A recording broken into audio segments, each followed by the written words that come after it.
আমি ছাড়া তোমাদের কোনো মাবুদ নাই। আরে পৃথিবীর মানুষ হাই এবং স্থায়ী। আল্লাহ তাআলা বলেন কায়ুম, মানে আমি আল্লাহ কায়ুম থাকি এবং অন্যকে কায়েম রাখি।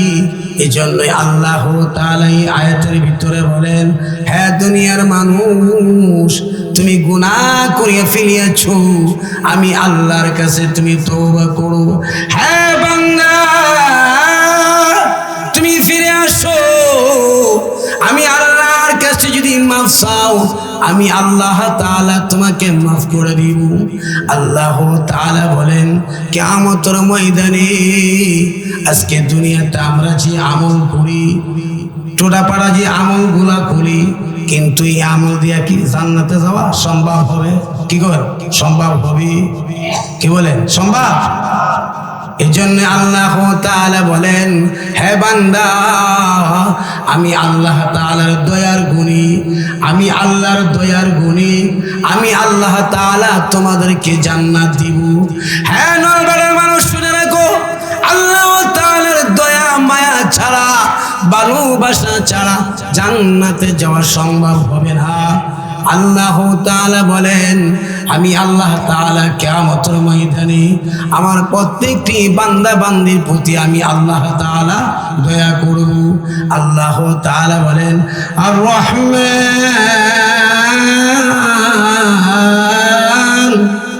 আল্লাহ তাআলা বলেন দুনিয়াতে আমি রহমান, আমি আল্লাহ সবাইকে দয়া করব।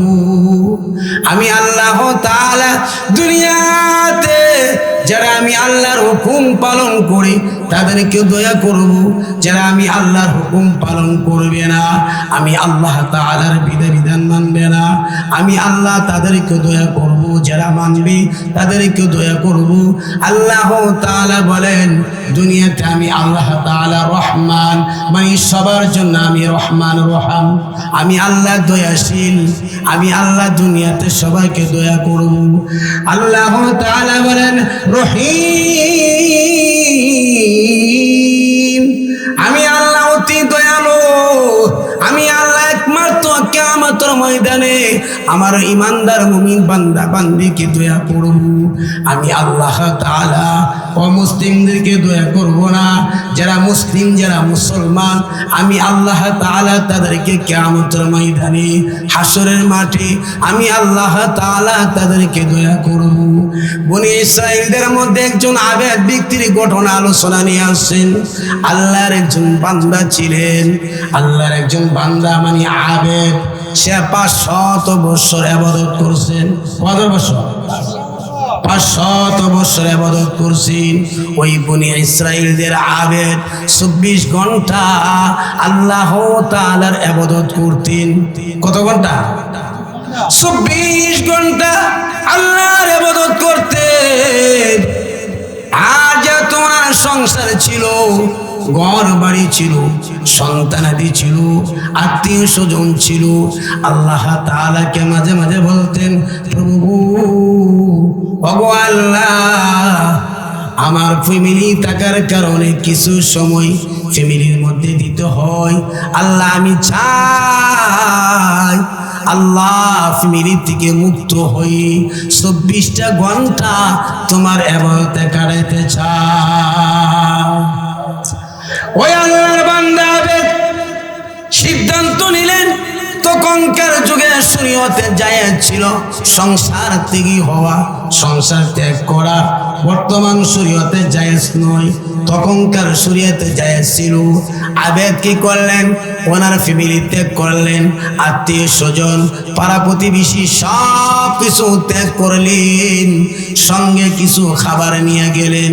একটা পাহাড়ের মধ্যস্থলে দ্বীপ, একটি পাহাড়, ওই পাহাড়ের মধ্যস্থলে একটি উঁচু পাহাড় দ্বীপ, ওই দ্বীপের মধ্যে চলে গেলেন। ওই সাগরের মধ্যস্থলে দ্বীপটা, আর সাগরের মধ্যস্থলে যে দ্বীপ, দ্বীপের মধ্যে উঁচু একটি পাহাড়, ওই পাহাড়ের মধ্যে গিয়ে একটি ইবাদতখানা বানাইলেন। আল্লাহর বান্দা সেখানে ইবাদত করতে লাগলেন। আল্লাহ তাআলাকে ডেকে ডেকে বলেন প্রভু ওগো আল্লাহ 24টা ঘন্টা তোমার ইবাদত করার সুযোগ পেয়েছি। আল্লাহ তুমি আমাকে ইবাদত করার সুযোগ ব্যবস্থাপনা করে দিয়েছো। আল্লাহ তুমি তৌফিক দিয়েছো। আবেদের সঙ্গে যে খাবার ছিল, কিছুদিন যাওয়ার পরে আবেদের খাবার শেষ হয়ে গেলেন। আবেদের খাবার শেষ হয়ে গেলেন। আল্লাহ তাআলা ওই আবেদের প্রতি সন্তুষ্ট হয়ে আল্লাহ এত খুশি হলেন। এখন আবেদ কি খাবে? আল্লাহ তাআলা ওই আবেদের প্রতি সন্তুষ্ট হয়ে ওই পাহাড়ের মধ্যস্থলে, দ্বীপের মধ্যস্থলে যে পাহাড়, ওই পাহাড়ের মধ্যস্থলে আল্লাহ তাআলা কুদরতি ভাবে একটি ডালিম গাছ উৎপন্ন করে দিলি। ডালিম গাছ হয়ে গেছে। লবণাক্ত পানি, সাগরের পানি, লবণাক্ত পানির ভিতরে আল্লাহ তাআলা মিষ্টি পানির ঝর্ণা ব্যবস্থা করে দিলি। ওই আবেদ প্রতিদিন ডালিম গাছ থেকে একটা করে ডালিম খায়, মিষ্টি পানির ঝর্ণা থেকে 1 গ্লাস পানি খায়। এরকম ভাবে আবেদ ওই আল্লাহর বান্দা 500 বছর ইবাদত করছে। কত বছর? 500 বছর ইবাদত করছেন। ওই বান্দা 500 বছর ইবাদত করার পরে বান্দা যখন মৃত্যুর সময় গুনে আসলো, আল্লাহ তাআলা এই আয়াতের ভিতরে বলেন, কুল্লু নাফসিন যায়িকাতুল মাউত।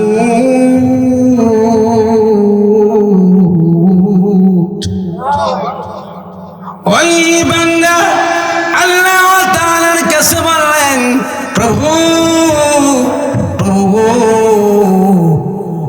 আল্লাহ, আমার তো মৃত্যুর সময় গুনে আসছে। আল্লাহ তোমার কাছে আমার একটি আকুল আবেদন, ওগো মালিক, আমাকে তুমি ইমানি অবস্থায় মৃত্যু দিও। আল্লাহ ইমানি হালতে মৃত্যু দিও। আল্লাহ আমাকে সিজদারত অবস্থায় মৃত্যু দিও।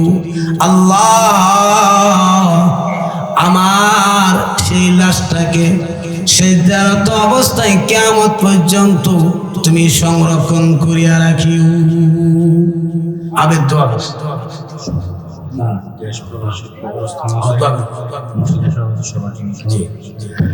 আলোচনা আমার শেষ পর্যায়ে ওই আবেদ দোয়া করলেন, আল্লাহ সিজদারত অবস্থায় আমাকে মৃত্যু দিও। সিজদারত অবস্থায় আমার দেহটাকে আল্লাহ বড়ি রেখে কিয়ামত পর্যন্ত সংরক্ষণ করিয়া রাখিও। আল্লাহ নবী, বিশ্ব নবী রাহমাতুল লিল আলামিন বলেন, কিয়ামত পর্যন্ত ওই আবেদের লাশটা, ওই আবেদের দেহটা রুকুরত সিজদারত অবস্থায় সংরক্ষণ থাকবে। আল্লাহ রাসূল বলেন, কিন্তু এখনো আছে, কিন্তু ওই জায়গার মধ্যে যাওয়ার কোনো সিস্টেম নাই। আবেদ যখন আল্লাহর কাছে দোয়া করলেন, দোয়া করার পরে আবেদ বান্দা হঠাৎ করে ওনার দুনিয়ার থেকে চলে গেলেন। ওনার মৃত্যুবরণ করার পরে মালিক ইয়াউমিদ্দিন, ওই কিয়ামত দিবসে, বিচার ফল দিবসে আল্লাহর সম্মুখে বান্দাকে যখন দাঁড়া করানো হলো, বান্দা দাঁড়াইলেন। আল্লাহ তাআলা ডেকে বললেন, হে আবেদ, হে আমার বান্দা, আমি আল্লাহ তাআলা আমার দয়ার গুণে তোমাকে জান্নাত দিয়া দিলাম। আল্লাহ বলতেছে, হ্যাঁ ফেরেশতারা, আমার বান্দাকে জান্নাতে নিয়ে যাও। বান্দা মনে মনে ধারণা করলেন। আল্লাহর কাছ থেকে কিছু দূর যাওয়ার পরে সে মনে মনে কল্পনা করলেন, ধারণা করলেন, আহারি, আমি 500 বছর ইবাদত করলাম, কোনো স্বার্থ ছিল না, আল্লাহর সন্তুষ্টির জন্য ইবাদত করলাম, কিন্তু আল্লাহ তাআলা তো আমাকে কমপক্ষে খুশি করার জন্য এই কথাটা বলতে পারতেন, হে আবেদ, হে আমার বান্দা, 500 বছর ইবাদত করছো, এই 500 বছর ইবাদতের বিনিময়ে আমি আল্লাহ তাআলা তোমাকে জান্নাত দিলাম। আজকে আল্লাহ বলতেছে আমার দয়ার গুণে,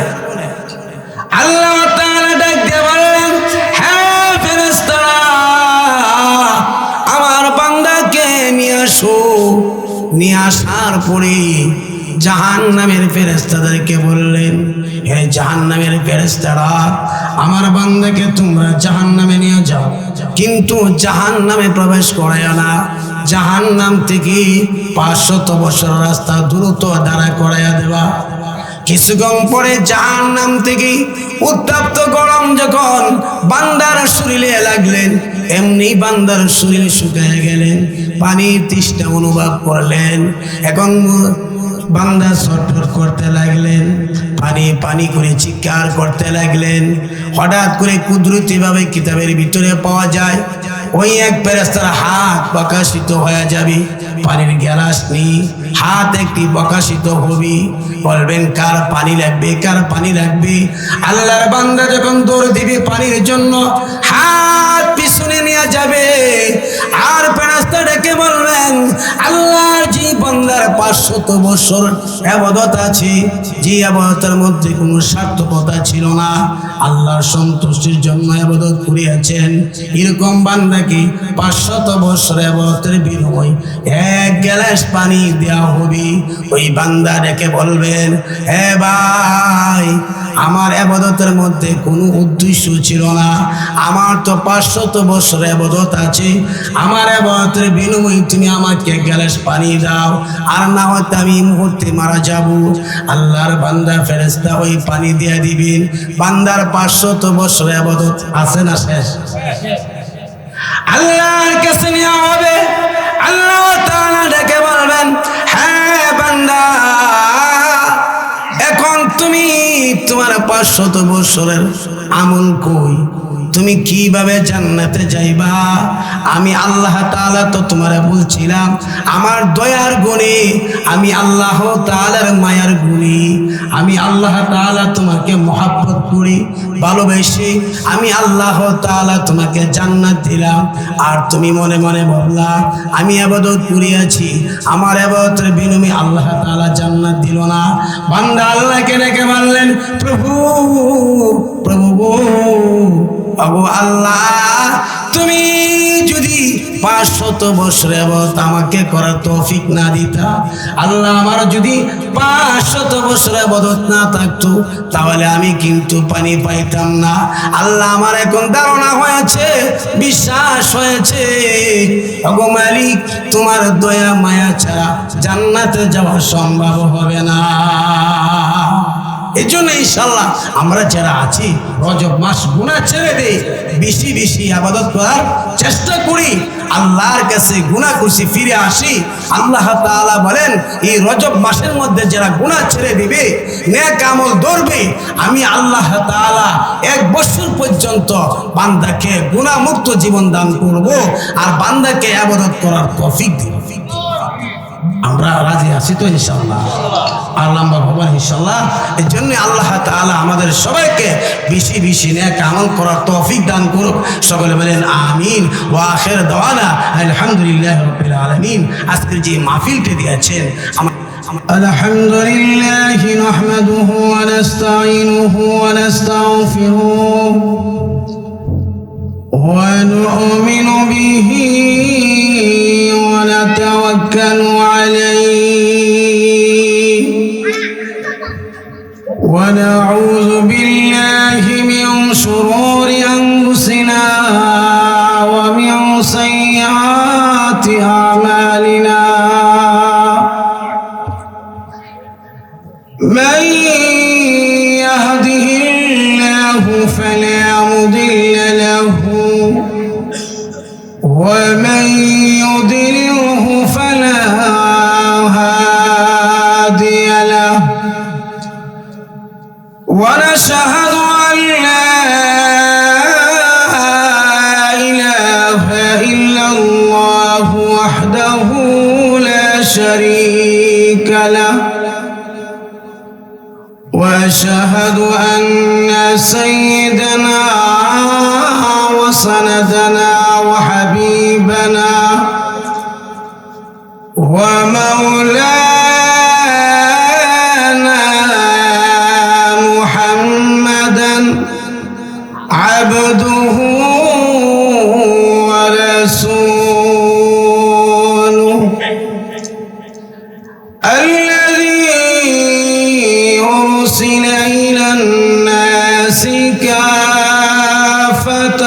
بشيرا ونذيرا وداعيا إلى الله بإذنه وسراجا منيرا أما بعد فقد قال الله تعالى في كلامه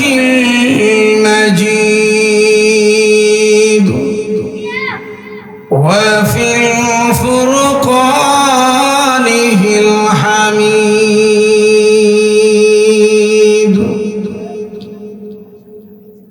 أعوذ بالله من الشيطان الرجيم بسم الله الرحمن الرحيم مالك يوم الدين قال الله تعالى يوم لا ينفع مال ولا بنون إلا من أتى الله بقلب سليم قال الله تعالى الله لا إله إلا هو الحي القيوم صدق الله العظيم قال النبي صلى الله عليه وسلم إن جهنم تحت الأرض السابحة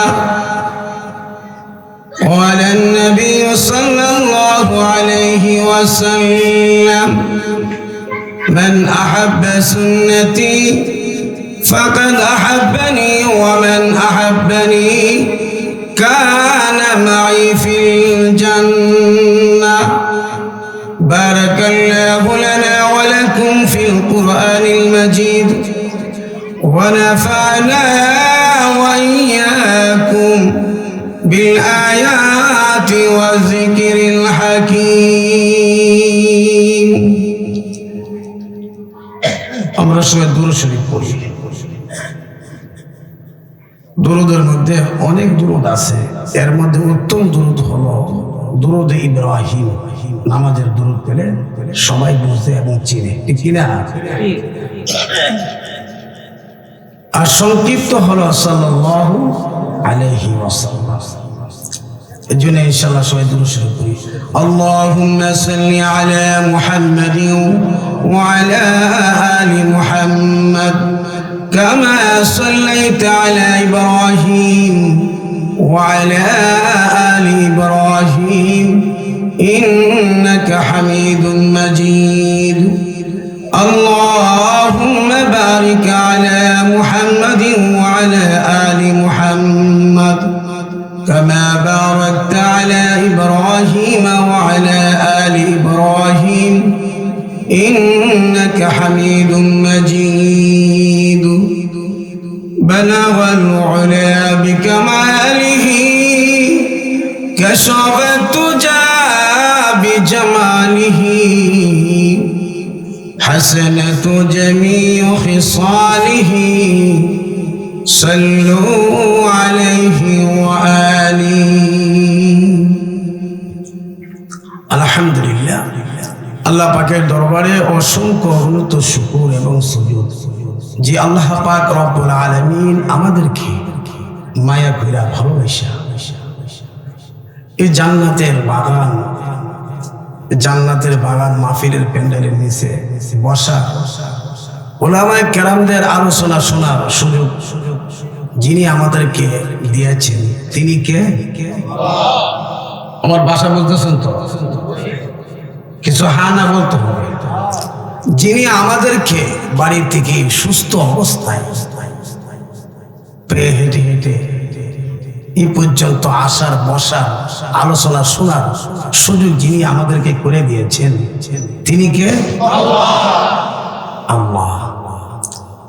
এই জন্য আমরা সকলেই সর্বপ্রথম আমাদের অন্তরের অন্তরস্থল থেকে সকলেই শুকরিয়া জ্ঞাপন করি, আলহামদুলিল্লাহ।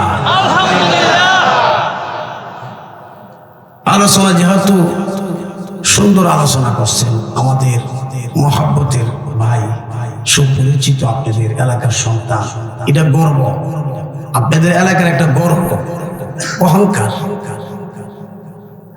ওনাকে সবাই চিনে, শুধু নলবাটা নয়, আমিরগঞ্জ না, শুধু রায়পুরা নয়, ওনা বিভিন্ন সাভারে গেলে আরো বেশি চিনে। আপনাদের এলাকাতে আরেকজন প্রবীণ একজন বক্তা ছিলেন, মুক্তার হোসেন আদিয়াবাদী। এমন কোন জেলা, এমন কোন উপজেলা, গ্রামগঞ্জ যেখানে ওনাকে চিনে না। এটা একটা গর্ব। নলবাড়ার একটা ঐতিহ্য আছে, কি বলে? নলবাড়ার মানুষের মন অত্যন্ত ভালো, তারা আল্লাহ প্রিয়, ইসলাম প্রিয়। এই জন্য ইনশাল্লাহ আমরা অল্প সময় পরিবেশটা সুন্দর করে বসি। যেহেতু মাহফিলে আসছি আমরা, আল্লাহ পাক আমাদেরকে নিয়ে আসছেন, যে আল্লাহ পাক রব্বুল আলামিন কত মানুষ দেখেন অসুস্থতার ভিতরে আছে, কি বলে? আসলে অসুস্থতা, সুস্থতা কি নিয়ামত।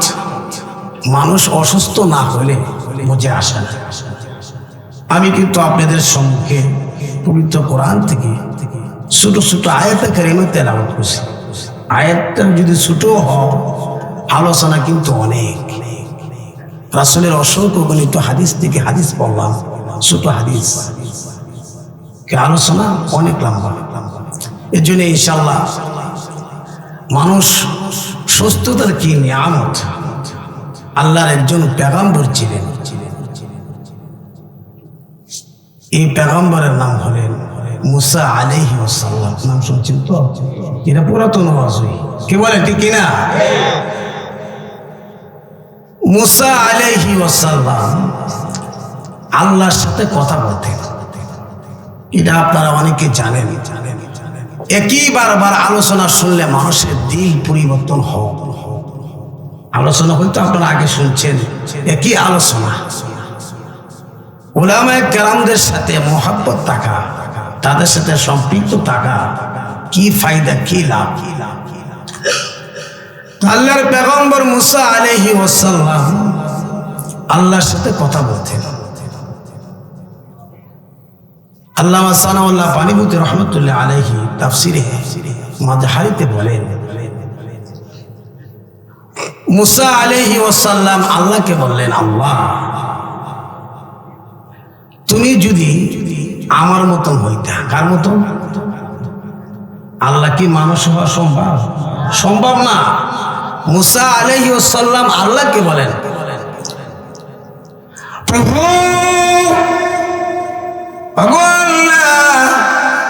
তুমি যদি আমার মতন হইতা আর আমি যদি তোমার মতন হইতাম, বলো না আমার কাছে তুমি কি চাইতা? মুসা বলতেছে, আল্লাহ তাআলা ডেকে বলেন, হ্যাঁ মুসা, সেটা কখনো সম্ভব না। মুসা আলাইহি ওয়াসাল্লাম বারবার বলতে লাগলেন, প্রভু আল্লাহ বলো না তুমি যদি আমার মতন হইতা আর আমি যদি তোমার মতন হইতাম, তাহলে তুমি সর্বপ্রথম তোমার রব, যিনি তোমার পালন কর্তা, পালনেওয়ালা, যিনি তোমার সৃষ্টিকর্তা, আমরা যার মুখাপিখি, সে আল্লাহর কাছে তুমি কোন জিনিসটা চাইতা? সর্বপ্রথম কোন জিনিসটা তুমি প্রার্থনা করতা? আল্লাহ তাআলা ডেকে বলেন, হ্যাঁ মুসা, শুনে রাখো, আমি আল্লাহ তাআলার কাছে সর্বপ্রথম ওই জিনিসটা প্রার্থনা করতাম, ওই জিনিসটা চাইতাম, প্রভু ওগো আল্লাহ তুমি আমাকে সুস্থতার জীবন দান করে দাও। সুস্থতা, অসুস্থ হইলে দেখবেন ইবাদত করতে ভালো লাগবে না। আজকে যে মাহফিলটার ব্যবস্থাপনা করে আছেন নলবাটা পূর্বপাড়া বাগানবাড়ি বাইতুল কফিল উদ্দিন জামে মসজিদ, ঠিক কিনা? যারা মসজিদ নির্মাণ করে আছেন, মসজিদ যারা প্রতিষ্ঠা করে আছেন, এর মধ্যে অনেক লোক দুনিয়াতে চলে গেছে, অনেক লোক বর্তমানে দুনিয়াতে আছে। এই মাহফিলটা মনে হয় আপনারা প্রতি বছরে দেয়া থাকেন, এমন তো আছে। গত বছর অনেক লোক মাহফিলের মধ্যে আসছিলেন, আলোচনা শুনছিলেন, এই বছর নাই, ঠিক না? আছে না? আল্লাহ পাক রব্বুল আলামিন বলেন, হে পৃথিবীর মানুষ তোমরা শুনে রাখো, আমার বান্দা বান্দীরা, আমার কিছু কিছু বান্দা আছে যারা এখনো বাড়ি থেকে আসতে পারে নাই। গত বছর মাহফিলের মধ্যে আসছিলেন, এই বছর আসতে পারে নাই, শুধু বাড়িতে বৈশা বৈশা আফসোস করতে সাহারি। বাইতুল কফিল উদ্দিন জামে মসজিদের মাহফিলে আমরা যাইতে পারি নাই, অংশগ্রহণ করতে পারি নাই। আল্লাহ তাআলা ডেকে বলেন, হারে ফেরেশতারা, আমার বান্দা গত বছরই মাহফিলের মধ্যে গিয়েছিলেন, আজকে অসুস্থতার কারণে সে যাইতে পারে নাই। হে ফেরেশতারা, তোমরা সাক্ষী থাকো, আমি আল্লাহ তাআলা ওই বান্দার আমল নামার মধ্যে সমপরিমাণ সওয়াব নেকি দান করে দিলাম। এই মাহফিলটা হয়তো আপনার আমার জীবনের শেষ মাহফিল হইতে পারে, এই মাহফিলটা আপনার আমার জীবনের শেষ মাহফিল হইতে পারে। আপনি আমি যদি উলামায়ে কেরামের জবান থেকে যদি এই মাহফিলের মধ্যে যদি সহিভাবে বসি, আল্লাহ আমার জীবনের শেষ মাহফিল, আল্লাহ উলামায়ে কেরামদের জবান থেকে আমি আলোচনা শুনবো, কোরআন হাদিস থেকে আলোচনা করলে আপনার পক্ষেও যাইতে পারে, আপনার বিপক্ষেও যাইতে পারে। আমরা আমলের নিয়াতে শুনবো। আমি আপনাদের সম্মুখে যে আয়াতে কারিমা তেলাওয়াত করেছি, আল্লাহ পাক রব্বুল আলামিন সেই আয়াতের ভিতরে কি বলেন? আল্লাহ তাআলা বলেন, ইয়াউমা লা ইউনফাউ মালু ওয়ালা বানুন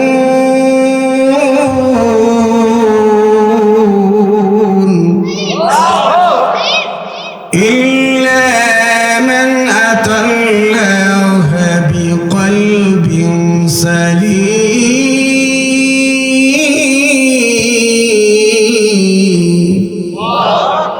আল্লাহ এই আয়াতে কি বলেন? আল্লাহ বলেন, হ্যাঁ পৃথিবীর মানুষ, এমন একটা দিন তোমাদের জন্য অপেক্ষা করতেছি। ওই দিন মালিকি ইয়াউমিদ্দিন,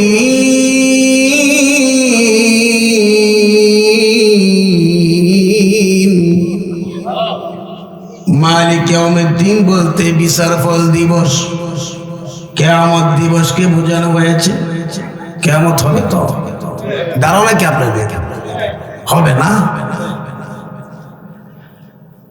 আল্লাহ পাক রব্বুল আলামিন এই আয়াতের ভিতরে বলেন, পৃথিবীর মানুষ তোমরা শুনে রাখো, ওই দিন তোমাদের বুঝে আসবে, ওই দিন আমি আল্লাহর সম্মুখে তোমরা যখন উপস্থিত হইবা, আমি আল্লাহর সম্মুখে তোমরা কি নিয়ে আসবা, সেদিন তোমাদের আমল পেশ করতে হবে।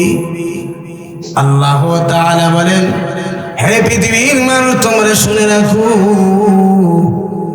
সেদিন কিন্তু তোমার সন্তান সন্তানদি, তোমার ধন সম্পদ এবং তোমার লোক লস্কর আছে, তোমার বংশের গর্ব আছে, অনেক লোক আছে, তোমার প্রভাব আছে, আল্লাহ তাআলা বলেন কিয়ামতের ময়দানে আমি আল্লাহর কাছে ওই মানুষটা উপকৃত হবে, ওই মানুষটা দামি হয়ে যাবে। বান্দারে ওই কিয়ামতের ময়দানে আমি আল্লাহর দরবারে যে মানুষটা বিশুদ্ধ অন্তরাত্মা নিয়ে আমি আল্লাহর দরবারে আসবি, বিশুদ্ধ অন্তরাত্মা কাকে বলে? বাবারা লক্ষ্য করুন, বিশুদ্ধ অন্তরাত্মা কাকে বলে? বিশুদ্ধ অন্তরাত্মা হলো গুনাহমুক্ত আত্মা, পবিত্র আত্মা। ওই পবিত্র আত্মা নিয়ে যদি আল্লাহর সম্মুখে দাঁড়াইতে পারেন, আপনার আমার কিন্তু গুনাহ করার শক্তি আছে, সমর্থনও আছে, কিন্তু আল্লাহর ভয়ে গুনাহ করি না। বান্দা গুনাহ ছেড়ে দিয়েছে। আরে আমি যদি গুনাহ করি তাহলে আল্লাহর সম্মুখে আমার দাঁড়াতে হবে, আল্লাহর কাছে আমার আমল পেশ করতে হবে। আল্লাহ তাআলা বলেন, হ্যাঁ পৃথিবীর মানুষ তোমরা শুনে রাখো, ওই দিন আমি আল্লাহর কাছে ওই মানুষটা দামি হয়ে যাবে, ওই মানুষটা আমি আল্লাহর কাছে উপকৃত হয়ে যাবে। বিশুদ্ধ অন্তরাত্মা নিয়ে যদি আসতে পারো, সেদিন তোমার সন্তান তোমার উপকারে আসবে না, তোমার সম্পত্তি তোমার উপকারে আসবে না, তোমার আপনজন আত্মীয় স্বজন কেউ তোমার উপকারে আসবে না। দুনিয়াতে তোমার একটা প্রভাব ছিল, সেই প্রভাব তোমার কাজে আসবে না। আল্লাহ তাআলা এই আয়াতের ভিতরে বলেন, ওই মানুষটা আমি আল্লাহর কাছে উপকৃত হয়ে যাবে বিশুদ্ধ অন্তরাত্মা নিয়ে যদি আসতে পারেন। আর গুনাহমুক্ত আত্মা, পবিত্র আত্মা, গুনাহ করার শক্তি আছে। আল্লাহর ভয়ে বান্দা গুনাহ করে না, আল্লাহর ভয়ে বান্দা গুনাহ ছেড়ে দিয়েছে। আল্লাহ তাআলা বলেন, এরকম পবিত্র আত্মা নিয়ে যদি আমি আল্লাহর কাছে আসতে পারো রে বান্দা, তাহলে এই পবিত্র আত্মার কারণে আমি আল্লাহ তাআলা তোমাদেরকে জান্নাত দিয়ে দিব। এই পবিত্র আত্মা যদি আমরা তৈরি করতে চাই, তাহলে গুনাহ ছেড়ে দিতে হবে, গুনাহ করা যাবে না। যেহেতু এটা রজব মাস, কি মাস? মাসটার নাম কি? রজব মাস। এই রজব মাস তাআলার বিধান অনুপাতে বছরে 12টি মাস। কার বিধান? সৃষ্টির সূচনা লগ্নে থেকে আল্লাহ তাআলার বিধান অনুপাতে 12টি মাস নির্ধারণ করিয়াছেন। এই 12টি মাসের মধ্যে আল্লাহ তাআলা 4টি মাসকে প্রাধান্য দিয়েছেন। এই 4টি মাসের মধ্যে একটি মাস হলো রজব মাস। আল্লাহর নবী, বিশ্ব নবী রাহমাতুল লিল আলামিন রজব মাসের মধ্যে বেশি বেশি বরকতের দোয়া করতে। কিসের দোয়া করতেন? বরকতের দোয়া করতেন। এজন্যই আপনারা 5 ওয়াক্ত নামাজের পরে বরকতের জন্য দোয়া করবেন। আল্লাহুম্মা বারিক লানা ফি রজবা ওয়া শাবানা ওয়া বাল্লিগনা রমাদান। পারেননি সবাই শিখেন, কিছু আমল দেওয়া যায়। আল্লাহুম্মা বারিক লানা ফি রজবা ওয়া শাবানা ওয়া বাল্লিগনা রমাদান। 5 ওয়াক্ত নামাজের পরে এই বরকতের জন্য দোয়া করবেন। বরকত শব্দটা কিন্তু ব্যাপক, একক অর্থে পরিণত নয়। এর অর্থ হলো, আল্লাহ তুমি আমার হায়াতের ভিতরে বরকত দাও। প্রভু প্রভু গো আল্লাহ, রজবে বরকত দাও, শাবানে বরকত দাও, রমজান পর্যন্ত আমার হায়াতকে আল্লাহ তুমি লম্বা করে দাও। আল্লাহ নবী, বিশ্ব নবী রাহমাতুল লিল আলামিন সাহাবে কেরামদেরকে বললেন, সাহাবেরা রে, তোমরা বরকতের জন্য দোয়া করো। উম্মতদেরকে শিক্ষা দিয়ে গেলেন, তোমরাও বরকতের জন্য দোয়া করো। এর অর্থ আল্লাহ তুমি শাবানে বরকত দাও, আল্লাহ আমার হায়াত হায়াতের ভিতরে বরকত দাও। আল্লাহ তুমি আমাকে জামানা মুক্ত করে দাও। আল্লাহ রমজানের জন্য প্রস্তুতি গ্রহণ করার তৌফিক দাও। কিসের জন্য? রমজানের জন্য প্রস্তুতি গ্রহণ করার তৌফিক দাও। আল্লাহ তাআলা বলেন, আমার কোনো বান্দা বান্দি আমি আল্লাহর কাছে যদি তৌফিক না চাই, হেদায়েত যদি না চাই, আমি আল্লাহ কাউকে তৌফিক দিই না, হেদায়েত দিই না। আমরা মনে করি এমনিতে মনে হোক হেদায়েত আমাদের কাছে চলে আসবে না। আল্লাহর কাছে দোয়া করতে হবে, প্রভু বাবু আল্লাহ নেক আমল করার তুমি আমাকে তৌফিক দাও।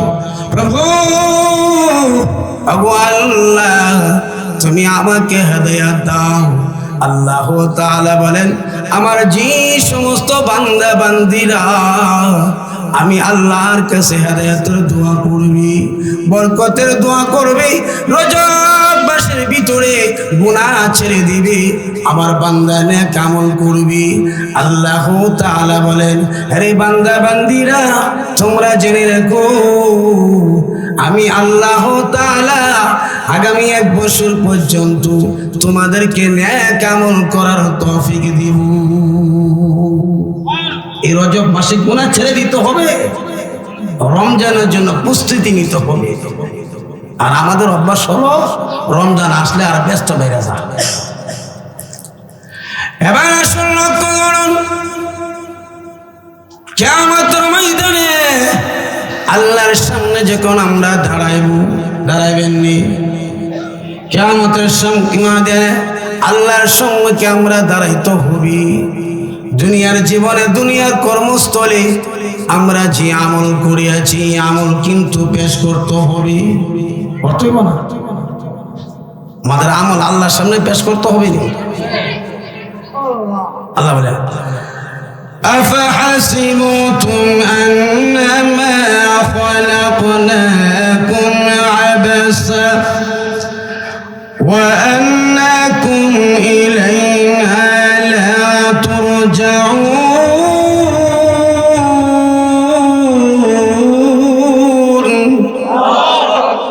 হ্যাঁ মানুষ, তোমরা কি মনে করো আমি আল্লাহ তোমাদেরকে অযথা অনর্থক অকারণে অপ্রয়োজনে আমি আল্লাহ তোমাদেরকে বানাইছি? আল্লাহ কি আমাদেরকে অযথা বানাইছে?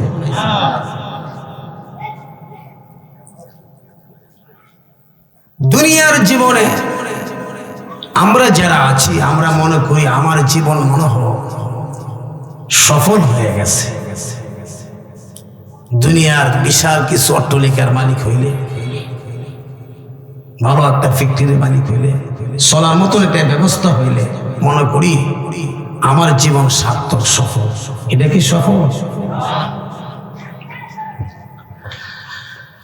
يوم لا ينفع مال ولا بنون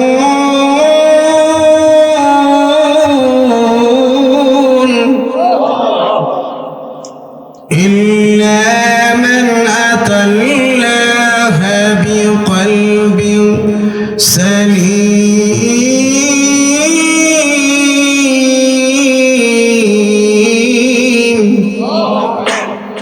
আল্লাহ তাআলা বলেন, হ্যাঁ মানুষ, আমি আল্লাহর সম্মুখে কিয়ামতের ময়দানের বান্দা তোমার আমল পেশ করতে হবে। সেদিন আল্লাহর সামনে যখন আপনি আমি দাঁড়াইব, সেদিন কিন্তু কোনো উযুর আপত্তি দেখানো যাবে না। উযুর পেশ করতে পারবেন? উযুর পেশ করা যাবে না। আল্লাহ পাক রব্বুল আলামিন বলেন, হ্যাঁ দুনিয়ার মানুষ, সেদিন আমি আল্লাহর সম্মুখে উযুর পেশ করলে হবে না। আল্লাহ তাআলা ডেকে বলেন, পৃথিবীর মানুষ রে, তোমরা জেনে রাখো আমি আল্লাহর সম্মুখে সেদিন উযুর পেশ করলে হবে না। আল্লাহ পাক রব্বুল আলামিন ডেকে বলেন, হ্যাঁ দুনিয়ার মানুষ, আমি আল্লাহর সামনে যদি উযুর পেশ করুন, সেদিন চলবে না, তোমার আমল পেশ করতে হবে। আল্লাহ তাআলা বলেন দুনিয়ার জীবনে, দুনিয়ার কর্মস্থলেরই বান্দা, তুমি যদি ভালো আমল করে থাকো, খারাপ আমল যদি করে থাকো, হে বান্দা বান্দি শুনে রাখো, তোমার আমল অনুপাতে আমি আল্লাহর পক্ষ থেকে ফয়সালা হবে। আল্লাহ পাক রব্বুল আলামিন বলেন কুল্লু নাফসিন যায়িকাতুল মাউত,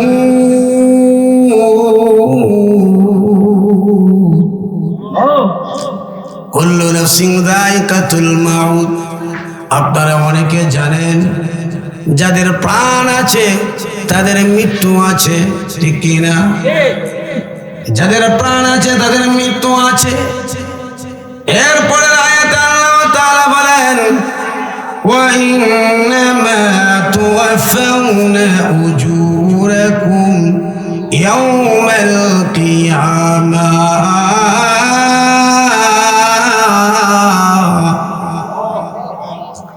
হ্যাঁ বান্দা, কিয়ামতের কঠিন ময়দানে তোমার আমল দিয়ে যদি তুমি জান্নাতি হও, ওয়া ইন্নামা তুওয়াফাউনা উজুরাকুম ইয়াওমাল কিয়ামাহ ফামান যুহজিহা আনিন নার ওয়া উদখিলাল জান্নাতা ফাকাদ ফাজ। হ্যাঁ পৃথিবীর মানুষ, কিয়ামতের ময়দানে তোমার আমল দিয়ে যদি জাহান্নাম থেকে যদি রেহাই পাওয়া যাও, জাহান্নাম থেকে তুমি যদি রেহাই পাও, আর তোমার আমল যদি ভালো হয়, সেই আমল দিয়ে যদি তুমি জান্নাতি হয়ে যাও, আল্লাহ পাক রব্বুল আলামিন বলেন বান্দারে সেদিন তোমার জীবনটা হবে সফল জীবন। আপনার আমার যদি আমল ভালো হয়, আমল যদি ভালো হয়, জাহান্নাম থেকে যদি নাজাত পেয়ে যায় আর যদি জান্নাতি হয়ে যায়, তাহলে আমাদের জীবন সফল জীবন হবে। এজন্যই আল্লাহ পাক রব্বুল আলামিন বলেন কিয়ামতের ময়দানে আমি আল্লাহর কাছে তোমার উজুর পেশ করলে হবে না। হে বান্দা শুনে রাখো, কিছু কিছু বান্দা আল্লাহর সামনে উজুর পেশ করবেন, আল্লাহ আমি তোমার হুকুম নামাজ পড়তে পারি নাই। আল্লাহ তাআলা বলেন ওয়া মান ইয়াত্তাকিল্লাহা ইয়াজআল লাহু মাখরাজা ওয়া ইয়ারযুকুহু মিন হাইসু লা ইয়াহতাসিব। আমার যে সমস্ত বান্দা বান্দিরা আমি আল্লাহকে ভয় করবি, কাকে? আল্লাহকে যারা ভয় করবি, আল্লাহ তাআলা বলেন আমি আল্লাহ তাদের জন্য সহজ রাস্তা বের করে দিব। আল্লাহ তাআলা বলেন আমার যে সমস্ত বান্দা বান্দিরা আমি আল্লাহকে ভয় করবি, তাদের জন্য সহজ রাস্তা বের করে দিব। আল্লাহ তাআলা বলেন হে বান্দা তুমি রিজিকের টেনশন করতে হবে না, রিজিকের পেরেশানি করতে হবে না, আমি আল্লাহ তাআলা তোমার জন্য সহজ রাস্তা। এর অর্থ হলো আমি আল্লাহ তাআলা এমন জায়গা থেকে তোমার রিজিকের ব্যবস্থা করে দিব বান্দা তুমি ধারণার বাহিরে, কল্পনার বাহিরে। এজন্য আল্লাহ তাআলা বলেন যারা আমি আল্লাহকে ভয় করবি আমি আল্লাহ তাআলা তাদেরকে গুনাহ মুক্ত জীবন দান করব। আল্লাহ তাআলা বলেন আমি আল্লাহকে ভয় করতে হবে। যারা আমি আল্লাহকে ভয় করবে, এক নাম্বার হলো গুনাহ মুক্ত জীবন দান করবেন। দুই নাম্বার হলো আল্লাহ তাআলা বলেন যারা আমি আল্লাহকে ভয় করবি আমি আল্লাহ তাআলা তাদেরকে নেক আমল করার তৌফিক দিব। কার কথা? আমার ওয়াজ, আল্লাহর ওয়াজ। আল্লাহ তাআলা বলেন যারা আমি আল্লাহকে ভয় করবি আমি আল্লাহ তাআলা তাদেরকে নেক আমল করার তৌফিক দিব, নেক আমলের মাত্রা আমি আল্লাহ তাআলা বাড়াইয়া দিব। আল্লাহ তাআলা বলেন হ্যাঁ বান্দা আমি আল্লাহ তাআলা তোমার রিজিকের প্রশস্ততা দান করে দিব। এজন্য আল্লাহ তাআলা বলেন এই আয়াতের ভিতরে পাওয়া যায় আমরা অনেক যে সময় দেখবেন রিজিকের টেনশন করি, রিজিকের পেরেশানি করি। আল্লাহ তাআলা বলেন, হে পৃথিবীর মানুষ, তোমরা যারা 5 ওয়াক্ত নামাজ আদায় করবা, এর মধ্যে একটা হলো আমি আল্লাহ তাআলা তোমার রিজিকের পেরেশানি দূর করে দিব। রিজিকের মালিক কারা? আল্লাহ। আল্লাহ তাআলা এই আয়াতের ভিতরে বলেন, ওয়ামা মিন দাব্বাতিন ফিল আরদি ইল্লা আলাল্লাহি রিজকুহা।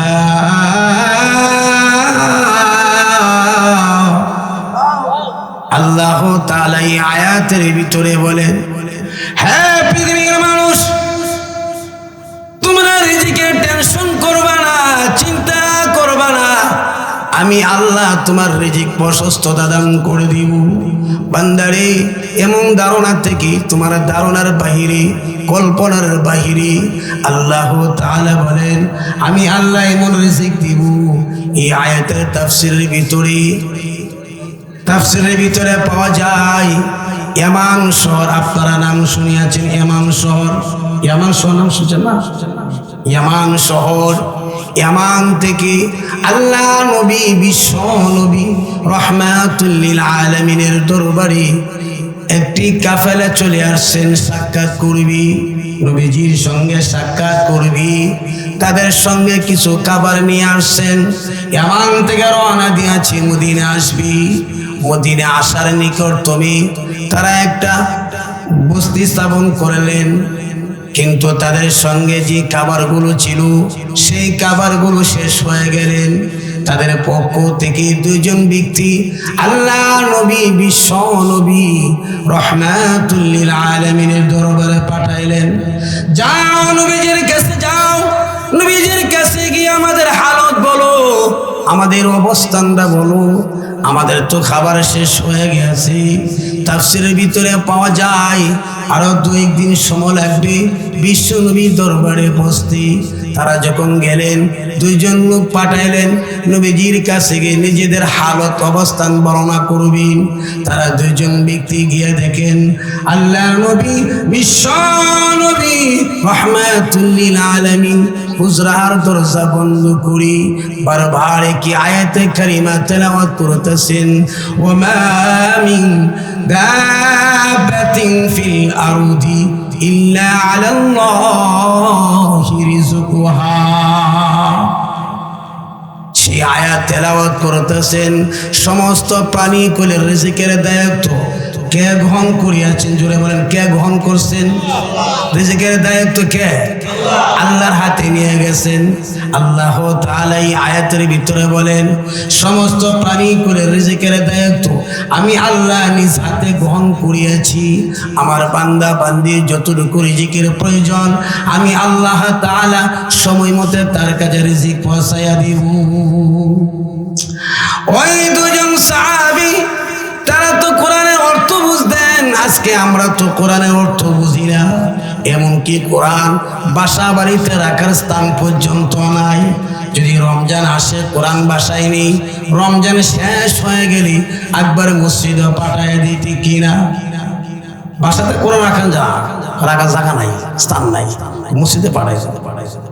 ভাইরা লক্ষ্য করুন, সাহাবায়ে কেরাম আল্লাহর রাসূলের কাছে গেলেন নিজেদের হালত অবস্থান বর্ণনা করার জন্য। গিয়ে দেখেন আল্লাহর রাসূল যখন দরজা বন্ধ করে একই আয়াতে কারিমা তেলাওয়াত করতেছেন, ওয়ামা মিন দাব্বাতিন ফিল আরদি ইল্লা আলাল্লাহি রিজকুহা।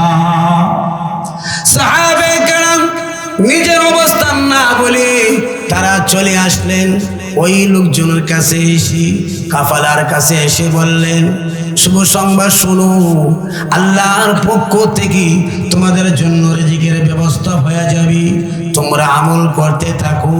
তারা তো মনে মনে ভাবলেন যেহেতু 2 জন লোক আমরা বিশ্ব নবীর দরবারে পাঠাইলাম, মনে হয় আল্লাহর রাসূলের দরবার থেকে আমাদের জন্য হাদিয়া তোফা চলে আসবে। কিন্তু তারা আমলে জড়িয়ে গেলেন, আমল করতে লাগলেন। এইদিকে আল্লাহ পাক রব্বুল আলামিন ওই আরব মানুষের সুরত ধারণ করে জান্নাতি কঞ্চা পূর্বেকার যুগে বিয়া শাদীর মধ্যে কিন্তু কনসা দিতেন, ঠিক কিনা? কনসা দিয়ে ফিরে দিতেন না? কনসা তাফসীরের কিতাবের ভিতরে পাওয়া যায়। জান্নাতি খাবার দুজন ফেরেশতা মানুষের রূপ ধারণ করি আল্লাহ তাআলা তাদের কাছে রুটি এবং পাকা গোশত, পাকানো গোশত পাঠাইলেন। কিন্তু তারা তো মনে মনে ভাবলেন মনহু আল্লাহর নবী, বিশ্ব নবী রাহমাতুল লিল আলামিনের দরবার থেকে আমাদের জন্য খাবার প্রেরণ করিয়াছেন, পাঠাইয়াছেন। তারা সুস্বাদু খাবার খাইলেন তৃপ্তি সহকারে। সুস্বাদু খাবার খাওয়ার পরে পর্যাপ্ত পরিমাণ খাবার যখন একটু বেশি হইলেন, তখন আকবরের দুজন সাহাবী আল্লাহর নবী, বিশ্ব নবী রাহমাতুল লিল আলামিনের দরবারে পাঠাইয়া দিলেন, যাও এই খাবারগুলো নবীজির দরবারে নিয়ে যাও। যেহেতু আল্লাহ রাসূলের দরবারে অনেক সাহাবীরা থাকেন ক্ষুধার্ত অবস্থায়, তাদের মধ্যে বন্টন করে দিবেন। তারা যখন খাবার নিয়ে গেলেন, আল্লাহ রাসূলের দরবারে নিয়ে পেশ করলেন, ওগো নবীজি, আপনার পক্ষ থেকে সুস্বাদু খাবার প্রেরণ করিয়াছেন, পাঠাইয়াছেন, আমরা তৃপ্তি সহকারে খাবার খাইলাম। ওগো নবীজি, এমন খাবার আমরা কোন সময় খাই নাই, খাবারের মধ্যে শুধু নূর আর রহমত বর্ষিত, এই জন্য তৃপ্তি থেকে আমরা বেশি পরিমাণ খাবার খেয়ে ফেলছি। আল্লাহ রাসূল বললেন, না, আমি বিশ্ব নবীর পক্ষ থেকে কারোর জন্য কোনো খাবার পাঠাই নাই, তোমরা সাহাবীদেরকে নিয়ে আসো। সাহাবীরা যখন মদিনা চলে আসলেন, আল্লাহর নবী, বিশ্ব নবী রাহমাতুল লিল আলামিনের দরবারে যখন নিজেদের হালত অবস্থান বর্ণনা করলেন, আল্লাহ নবী ডেকে বললেন, ওয়া মা মিন দাব্বাতিন ফিল আরদি ইল্লা আলাল্লাহি রিজকুহা। রিজিক আমার পক্ষ থেকে প্রেরণ করি নাই, আমার পক্ষ থেকে পাঠাই নাই, রিজিকের দায়িত্ব একমাত্র আল্লাহ। এজন্যই আল্লাহ তাআলা বলেন, ওয়া মান ইয়াত্তাকিল্লাহা ইয়াজআল লাহু মাখরাজা ওয়া ইয়ারযুকুহু মিন হাইসু লা ইয়াহতাসিব। হে বান্দা বান্দীরা, তোমরা যদি আমি আল্লাহকে ভয় করো, আমি আল্লাহ তোমাদের রিজিক প্রশস্ততা দান করে দিব। হে বান্দা, এমন ধারণা থেকে, তোমাদের ধারণার বাহিরে, কল্পনার বাহিরে আমি আল্লাহ তাআলার পক্ষ থেকে তোমাদের কাছে রিজিক পৌঁছায়া দিব। শর্ত হলো আল্লাহকে ভয় করতে হবে, গুনাহ ছেড়ে দিতে হবে। রজব মাস গুনাহ ছেড়ে দিতে হবে, এখন থেকে তওবা করতে হবে। আল্লাহ তাআলা বলেন, তুবু ইলাল্লাহ, হে বান্দা আমি আল্লাহর দিকে ফিরে আসো, হে বান্দা আমি আল্লাহর দিকে ফিরে আসো, আমার কাছে তওবা করো, আমি আল্লাহ তাআলা তোমাদেরকে মাফ করে দিব।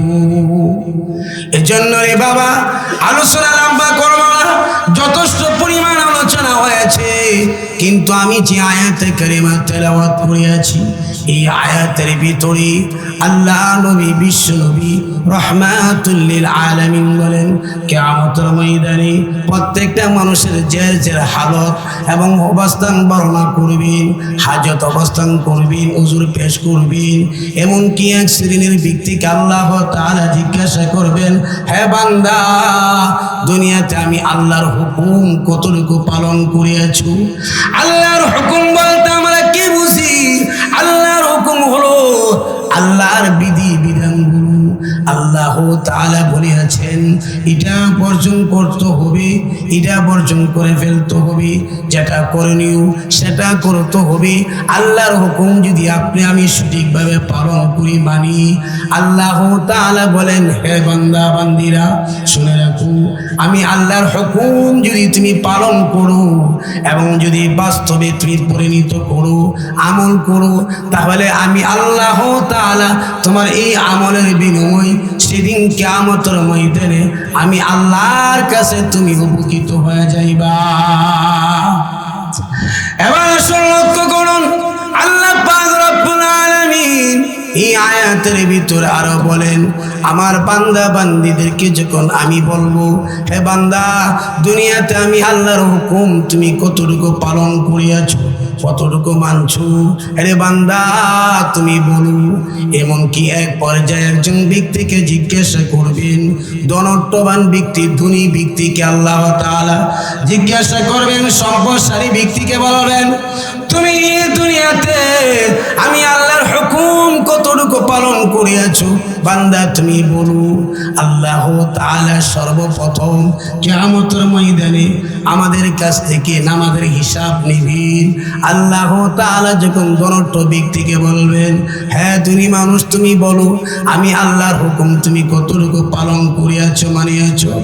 আল্লাহ তাআলা বলবেন, বান্দা তুমি কি নামাজ পড়ছো কিনা, আমি আল্লাহর হুকুম পালন করছো কিনা? ওই ধনট্ট ব্যক্তি যখন বলবেন, আল্লাহ আমি তো অনেক সম্পদের মালিক ছিলাম, ব্যস্ততার কারণে ওগো মালিক তোমার হুকুম সঠিকভাবে পালন করতে পারি নাই। আল্লাহ পাক রব্বুল আলামিন বলবেন, হ্যাঁ বান্দা থামো, আর তোমার কাছ থেকে কোনো কথা শোনা হবে না। এই মুহূর্তে আল্লাহ পাক রব্বুল আলামিন ইব্রাহিম আলাইহিস সালামকে দাঁড়া করাইয়া দিবেন। হে আমার ইব্রাহিম তুমি দাঁড়ায় যাও, দেখো এই লোকটাকে তোমরা চিনো কিনা? ইব্রাহিম আলাইহিস সালাম যখন দাঁড়ায় যাবে, আল্লাহ তাআলা হাসরবাসীর সম্মুখে বলবেন, ও ইব্রাহিম, আমার পেগম্বর ইব্রাহিম এত ধনট্ট ব্যক্তি ছিলেন, এত সম্পত্তির মালিক ছিলেন। ইব্রাহিম আলাইহিস সালাম আল্লাহকে কতটুকু মহব্বত করতেন, ভালোবাসতেন। আমাদের সকলের দাবি হলো আমরা সবাই আল্লাহকে ভালোবাসি, আল্লাহকে ভালোবাসি। সকলের এক দাবি, আল্লাহকে ভালোবাসতে হলে ভালোবাসার মাপকাঠি লাগবে। এই জন্য আল্লাহ তাআলা ইব্রাহিম আলাইহিস সালামকে যখন দাঁড়া করাইয়া দিবে, ইব্রাহিম দেখো এত সম্পত্তির মালিক ছিল, এত সম্পত্তির মালিক থাকার শর্ত ইব্রাহিম কোনোদিন আমি আল্লাহর হুকুম অমান্য করে নাই, ইব্রাহিম অমান্য করে নাই। অতএব তুমি তো ইব্রাহিম থেকে বেশি সম্পদশালী ব্যক্তি ছিলে না। হ্যাঁ বান্দা তোমার হুজুর আজকে শোনা হবে না, তোমার আপত্তি পেশ করা হবে না। আল্লাহ তাআলা জাহান্নামের ফেরেশতাদেরকে ডেকে ডেকে বলবেন, হে ফেরেশতারা আমার বান্দাকে তোমরা জাহান্নামে নিয়ে যাও। শুধু তা নয়, আল্লাহ পাক রব্বুল আলামিন গরীব দরিদ্র মানুষ আছে, দেখবেন আমাদের সমাজের মধ্যে এক শ্রেণীর লোক আছে শুধু কাজ আর কাজ, এত ব্যস্ত নামাজ পড়ার কিন্তু সুযোগ পাই না। আসেনি মন নাই? আজান পড়লো কাজ করি। আল্লাহ পাক রব্বুল আলামিন ওনাকে জিজ্ঞাসা করবেন, তুমি দুনিয়াতে আমি আল্লাহর হুকুম কতটুকু পালন করছো? ওই বান্দা বলবেন, আল্লাহ আমি তো অভাবগ্রস্ত ব্যক্তি ছিলাম, ওগো মালিক কুদার তারা নাই, আল্লাহ কাজ নিয়ে ব্যস্ত ছিলাম, তোমার হুকুম পালন করতে পারি নাই।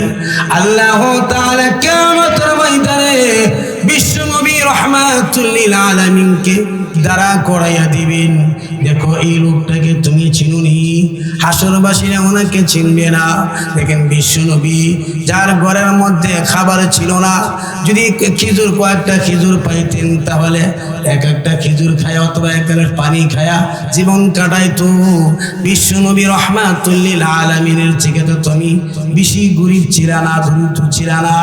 আল্লাহ তাআলা ডেকে বলেন, হ্যাঁ বান্দা তোমার আপত্তি শোনা হবে না, তোমার হুজুর পেশ করেছে সেই হুজুর পেশ শোনা হবে না। হ্যাঁ বান্দা আল্লাহ তাআলা জাহান্নামের ফেরেশতাদেরকে বলবেন, আমার বান্দাকে তোমরা জাহান্নামে নিয়ে যাও। শুধু থানবে না, লক্ষ্য করুন আল্লাহ পাক রব্বুল আলামিন সেদিন যিনি রাষ্ট্রপ্রধান হবেন, এরকম রাষ্ট্রপ্রধান একজন রাষ্ট্রপ্রধানকে জিজ্ঞাসা করা হবে, দুনিয়াতে তুমি রাষ্ট্র পরিচালনা করিয়াছ, রাষ্ট্র পরিচালনা করতে গিয়ে তুমি আমার কতটুকু হুকুম পালন করিয়াছ? ওই রাষ্ট্রপ্রধান বলবেন, আল্লাহ ওগো মালিক আমি রাষ্ট্র পরিচালনা করতে গিয়ে তো ব্যস্ত ছিলাম, ব্যস্ততার কারণে আল্লাহ তোমার হুকুম পালন করতে পারি নাই। ওই বান্দা যখনই কথা বলবেন আল্লাহ তাআলা সেদিন সুলাইমান আলাইহিস সালামকে দাঁড়া করাইয়া দিবেন।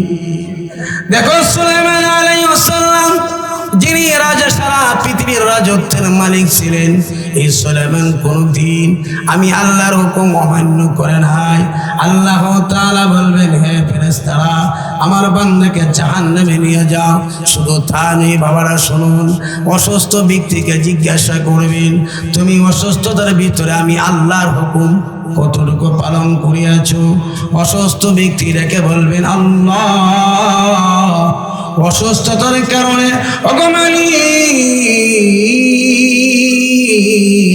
আমি অসুস্থতার কারণে তোমার ইবাদত করতে পারি নাই।